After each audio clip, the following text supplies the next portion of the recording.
I ara és l'hora de fer els tafaners de luxe. Gràcies a en Jordi Ramoneda traiem el nas a les cases dels personatges més rics i cèlebres del planeta. A Ramoneda d'estar per casa. Avui anem a la casa de J.K. Rowling. Expecto Patronum. Harry Potter.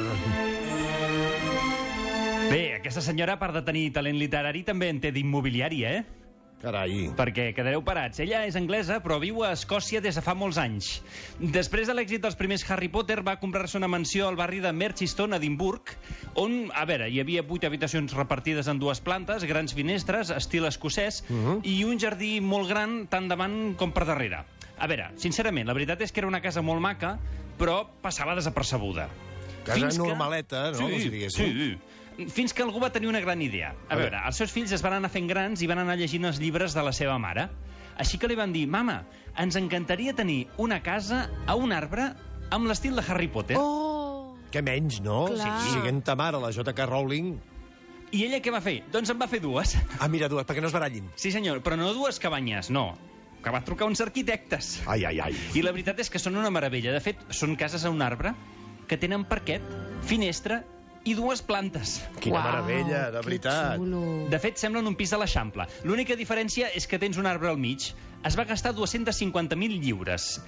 Sincerament em sembla barat, perquè tal com són aquestes cases... Que al canvi són, què, 300.000 euros? Sí. Sí. Aquí et compres un pis, un pis maco. Clar, què va passar? Els fans. La gent es va tornar boja, gent que no havia entès els llibres es pensava que el Harry Potter vivia dins i es colaven per veure-ho. És que és terrible, això. Total, que la casa se la va vendre per una borrada de diners. I se'n va comprar una altra encara de millor a Killechassi, al nord d'Edimburg, és a dir, no va canviar de ciutat. Us podeu imaginar que no va comprar un piset? No, suposo que no. De fet, es va comprar un palauet que era d'un aristòcrata amb 9 habitacions, 2 rebedors, estudi de pintura, piscina, hivernacle i biblioteca. Home, hivernacle. Em té fascinat el tema dels 2 rebedors, Sí, t'ha agradat, perquè té 2 ales. Clar, és que estem parlant d'un palau. Ah, molt bé, entres per una banda o per l'altra, esclar. Avui que entro per la dreta o per l'esquerra. Molt bé. I sabeu què és el primer que va fer? Doncs va agafar el seu marit i li va dir: xaval, anem a la biblioteca que ens casarem. Ah, mira, es van casar a casa. Maco, això, Són casolans, els Rowling. Clar, jo crec que ho van fer així perquè així no havien de llogar la típica masia de Vic. Saps què vull dir? I els sortia més barat. Bé, ja per acabar en aquesta nova mansió no hi ha la casa de l'arbre, però la JK no es pot desvincular del seu univers i s'ha fet construir el jardí... Al seu jardí s'ha fet construir la casa del Hagrid, el guardià de Hogwarts. Aquell senyor tan gros. Sí, senyor. O sigui que estem tornant a caure en el mateix error, JK, tu mateixa. Això sí, s'ha posat vigilància a les 24 hores i es veu que els vigilants porten vareta, també, però no és màgica. És una mica més grossa.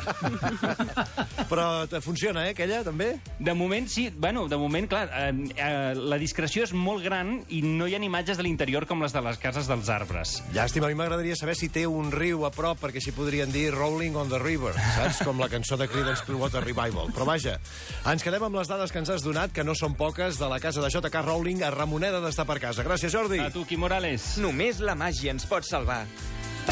La primera hora, amb Quim Morales. De 6 a 11 del matí, a RAC 105.